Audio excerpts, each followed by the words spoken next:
je préfère dans mon travail de photographe de mariage, c'est que pendant un instant, dans le cadre de ce travail, on va partager un moment de vie unique avec de parfaits inconnus qui nous ont engagés pour photographier un moment qui est pourtant l'un des plus importants de leur vie. Alors c'est un job, mais je trouve que là-dedans, il y a un aspect humain qui donne tout son sens à ce travail-là.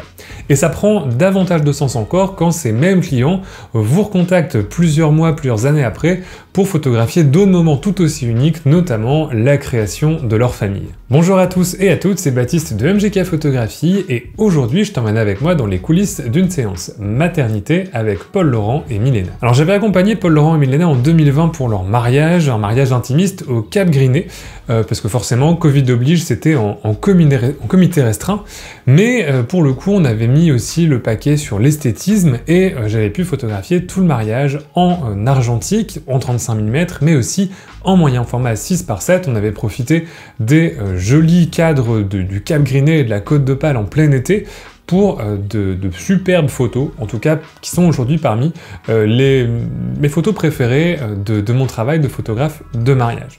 Pour cette séance, on voulait rester un petit peu dans ce même esthétisme, garder le même format, moyen format 6x7 en argentique, mais la saison et les aléas de la grossesse qu'il faut aussi prendre en compte dans cette séance. On peut pas faire autant de marches et autant d'acrobaties qu'on peut le faire quand on est dans son état normal, on va dire.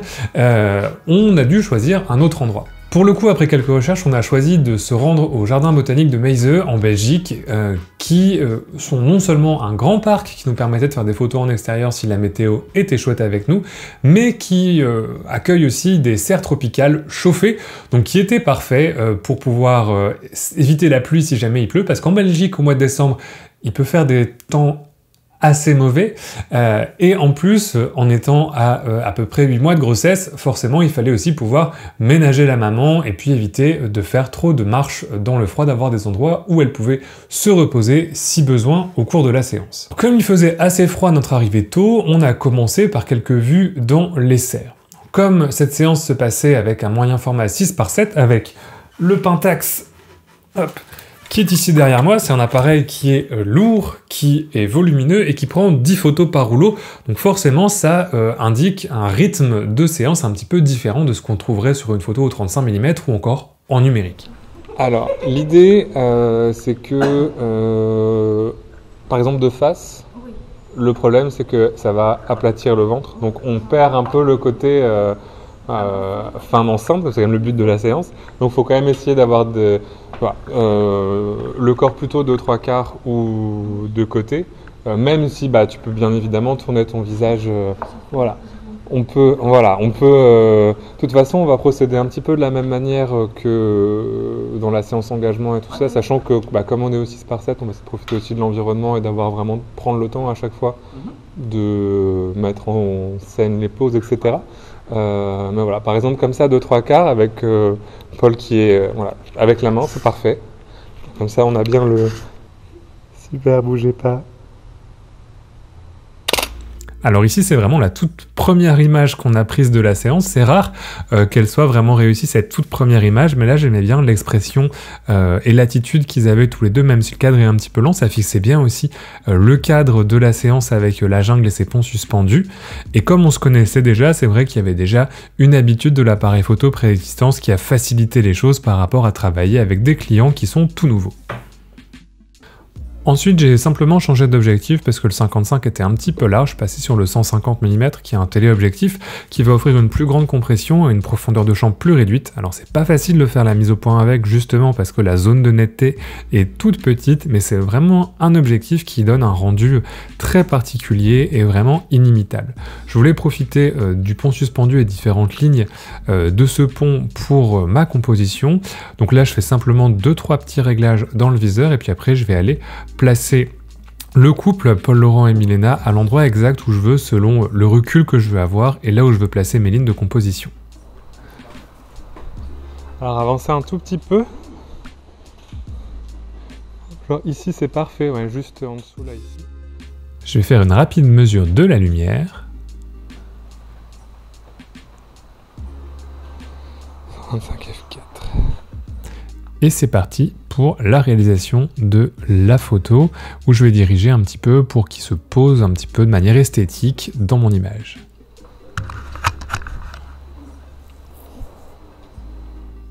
Là, je fais simplement mes réglages d'exposition, je regarde un petit peu comment va évoluer le cadre, et puis après, je vais leur donner les instructions pour se poser.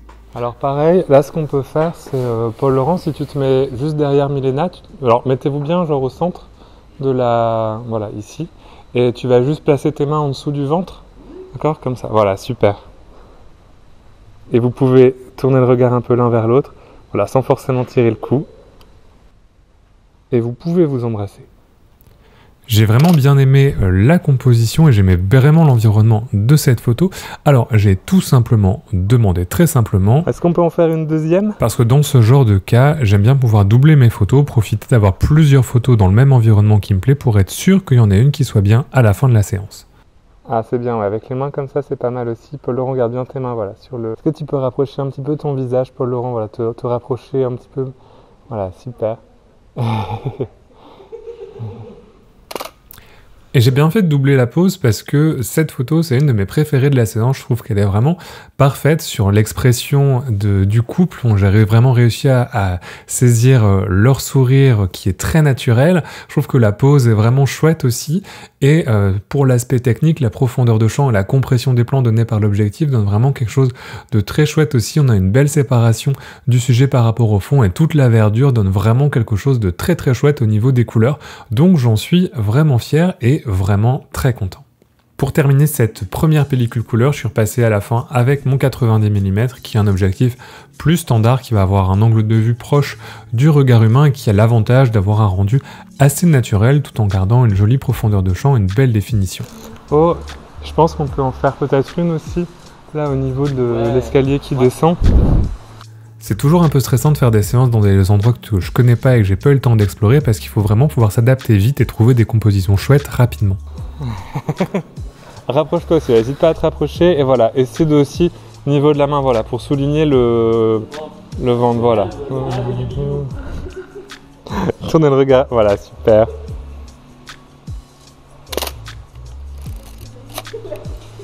Et si je peux avoir un petit bisou en plus, voilà, ce serait...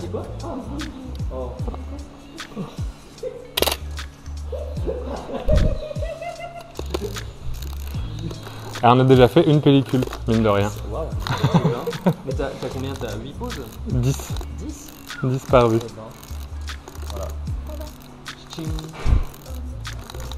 Voilà. Ouais, bah on va redescendre, je vais aller recharger une pellicule. Ça, c'est un moment particulier des séances en argentique, puisqu'ils sont relativement nombreux, surtout en 6x7, et c'est souvent un moment où on va se poser avec les mariés pendant 2-3 minutes, le temps que je recharge la pellicule, même si c'est assez rapide. Parfois, j'explique un petit peu le fonctionnement de l'appareil quand c'est des gens qui n'ont pas l'habitude de l'argentique, qui connaissent pas le moyen format, parce que c'est pas des choses qu'on voit tous les jours. Au départ, quand j'ai commencé les séances photo en argentique, j'avais un petit peu peur de ces moments de vide, j'avais peur que les gens s'ennuient, et en fait, c'est des très chouettes moments pour échanger, pour détendre aussi un petit peu l'atmosphère, et décompresser entre les moments où ils posent et les moments où on fait vraiment les photos. Ça divertit un petit peu les mariés et les couples de ce qu'ils sont en train de faire, et ça permet aussi qu'ils soient plus naturels et plus à l'aise sur la suite de la séance. Pour la suite de la séance dans la serre, j'étais passé en noir et blanc, on est arrivé dans cet endroit vraiment magnifique avec un bassin et une structure en métal par-dessus. Le seul souci, c'est que c'était très humide, et qui dit humidité dit condensation, parce que il faisait chaud-froid, et j'ai eu beaucoup de condensation sur mes objectifs, ce qui en soi est pas forcément un problème, mais sur les photos que j'ai fait là, ici, ça a vraiment nuit à la qualité des photos, parce que j'en pense que j'ai de la condensation et de l'humidité non seulement sur l'objectif, mais également sur le plan film. Alors heureusement, je les ai aussi envoyés de l'autre côté du bassin, et là j'ai eu des photos vraiment chouettes, avec le téléobjectif, en me mettant moi sur le bord et en ayant cette compression. J'aime beaucoup celle-ci où ils sont un peu perdus dans la végétation, et la dernière que j'ai faite avec le grand angle. Ils sont tout petits dedans, mais je pense que sur un tirage très grand format, ça pourrait rendre très très bien, et j'aime beaucoup la dynamique des reflets de cette image. On les perd un petit peu dans l'image, mais je trouve que, je sais pas, j'aime bien la composition et l'image, je trouve que ça reste une très belle image. Mon seul regret, c'est de ne pas avoir pu la doubler en couleur. Une fois qu'on avait fait le tour des grandes serres, on est ensuite sorti pour des prises de vue en extérieur. Avec la légère brume, la lumière était vraiment particulière et a donné une vraie ambiance aux photos de la séance. Il y avait vraiment quelque chose d'un petit peu magique, il y avait une lumière très douce, ça renforçait aussi les couleurs pastel et des photos avec assez peu de contraste, ce qui convenait très bien à la douceur que je voulais pour cette séance. Un des premiers spots qu'on a trouvé, c'était cette petite serre qui était vraiment très jolie et très géométrique et que j'ai voulu photographier à la fois en couleur mais aussi en noir et blanc parce que je pensais que ça allait rendre vraiment très bien. On se rend pas compte mais 28 mm c'est... Approchez-vous un tout petit peu juste l'un de l'autre. Voilà, super. J'aime bien cette photo, j'aime vraiment bien l'endroit, mais comme c'était un endroit aussi inconnu, j'ai voulu tester et la doubler en noir et blanc parce que j'étais en fin de pellicule et également avec un plan un peu plus serré pour bénéficier vraiment de la serre. Et vraiment, je trouve que les versions noir et blanc et même un petit peu plus serrées sont plus sympathiques. Je suis vraiment content de les avoir doublées. Je trouve que leur attitude aussi est un petit peu mieux, un peu plus naturelle sur les photos noir et blanc. Et c'est vrai que pouvoir doubler des fois certaines prises de vue en couleur et en noir et blanc sur certains environnements, ça donnera le choix au couple des photos qu'ils vont préférer. J'ai aussi fait quelques photos sur le bord de la serre, alors avec celle-ci qui est vraiment ma préférée, mais j'ai demandé plusieurs expressions, plusieurs attitudes au couple, et c'est aussi quelque chose qu'il ne faut pas avoir peur, même si on est en moyen format argentique, de doubler, voire tripler les photos, pour avoir différentes expressions, pour avoir différentes attitudes, parce que voilà, c'est quand on travaille avec des gens qui sont des clients, qui ne sont pas des modèles et des professionnels, bah, c'est intéressant de pouvoir saisir le naturel, et en une photo, parfois c'est un petit peu difficile, alors qu'en 2 ou 3, on va pouvoir avoir le choix. Et dans ces images, on voit bien aussi la jolie profondeur de champ du 6:7 avec un très beau flou d'arrière-plan qui fait vraiment le côté unique de ce format. Sur la suite, je voulais aussi proposer à Milena quelques portraits seuls, puisque même si c'était une séance de couple tous les deux, c'était vraiment important pour eux, c'était ce qu'on avait défini, je trouvais intéressant qu'elle puisse aussi avoir quelques photos seules de sa maternité. Donc on les a fait juste sur le côté de la serre, toujours en noir et blanc, parce que je trouve qu'il y a un côté un peu intemporel au noir et blanc qui rend assez bien. Et c'était pas forcément évident dans l'environnement, mais je suis vraiment content de ces 3 photos. Puisque je trouve qu'on a bien justement cette idée, je trouve qu'elle est assez naturelle, alors que je pense qu'elle était assez mal à l'aise de poser toute seule, c'est plus rassurant forcément de poser avec son compagnon, mais je suis très content même de cette dernière photo où je trouve qu'on retrouve bien son naturel et c'est une belle photo, un beau portrait de sa grossesse et sa maternité. Un tout petit peu plus loin, on est tombé sur ce magnifique sapin où je voulais tester aussi parce que je savais que ça ferait un très beau fond à la fois en noir et blanc comme en couleur. Donc on a fait quelques photos encore une fois tous les deux et je pense que ces photos-là font partie de mes préférées de la séance également.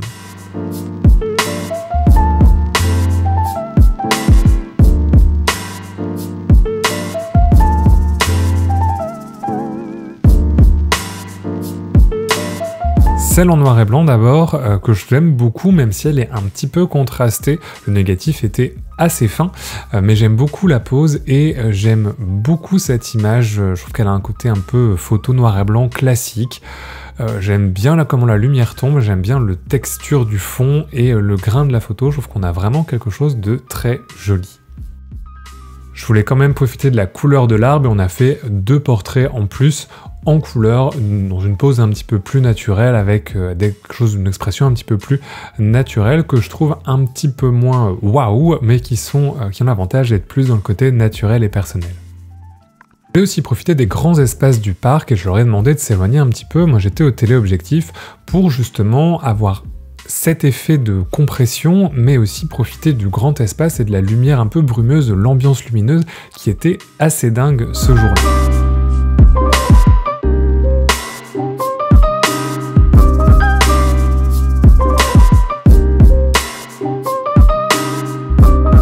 Et je suis vraiment content d'avoir tenté le coup parce que ça donnait cette image qui est vraiment très chouette, je trouve. Alors la composition elle est assez classique, assez centrale, mais j'aime beaucoup les couleurs, ça rend vraiment l'ambiance qu'il y avait en termes de brume, en termes de lumière qui était vraiment très particulière.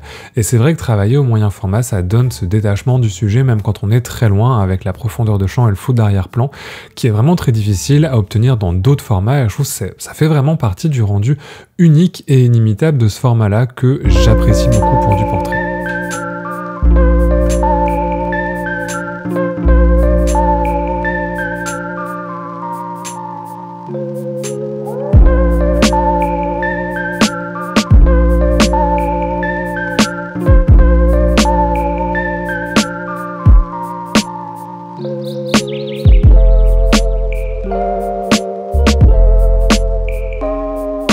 peu plus loin, on a donc rencontré des oies en liberté, et comme c'était des animaux qu'ils aimaient bien, bon, on a décidé d'accepter l'imprévu, et plutôt que d'essayer de les éviter, de les incorporer en guest star de la séance. Donc on a quelques photos comme ça avec les oies, c'est toujours intéressant aussi de se laisser surprendre par l'environnement quand on connaît pas l'endroit, et c'était intéressant de voir aussi composer un petit peu pour les incorporer dans le paysage. Ça fait aussi partie du choix du lieu par le couple qu'on avait décidé ensemble, et c'est bien aussi d'avoir comme ça ce côté un petit peu surprenant. On dit souvent que les dernières photos de la séance sont celles où il y a le plus de naturel, que c'est les plus réussies. Ça a été un peu le cas ici, on a terminé la séance dans ce magnifique cadre juste au bord du lac avec des grands arbres, avec des portraits un petit peu environnementaux et des portraits plus proches qui sont vraiment très chouettes, sans être exceptionnels, mais qui concluaient bien cette petite séance. Après la séance, je dois vraiment m'avouer content des images. Travailler au moyen format donne toujours, je trouve, un rendu vraiment unique, que ce soit dans la compression des plans qu'on a avec les optiques, que ce soit la définition de l'image ou encore la profondeur de champ. Je trouve que c'est vraiment un rendu qu'on peut pas avoir avec d'autres formats et encore moins avec de la photographie numérique. Et pour moi, travailler en moyen format sur des séances argentiques, ça prend vraiment tout son sens parce que c'est vraiment là qu'on a toute la qualité du film argentique et tout ce qu'on peut faire, qu'on ne pourrait pas faire, en tout cas pas facilement, avec un appareil photo numérique. Voilà, j'espère que ça t'aura plu de découvrir un petit peu les coulisses de cette séance photo, et si toi-même ou tes proches sont intéressés pour faire aussi l'expérience d'une séance photo en argentique, tu as toutes les informations dans mon site internet qui est dans la description de cette vidéo, ainsi que sur mes réseaux sociaux. Moi je te dis à la prochaine, et d'ici là, bonne photo!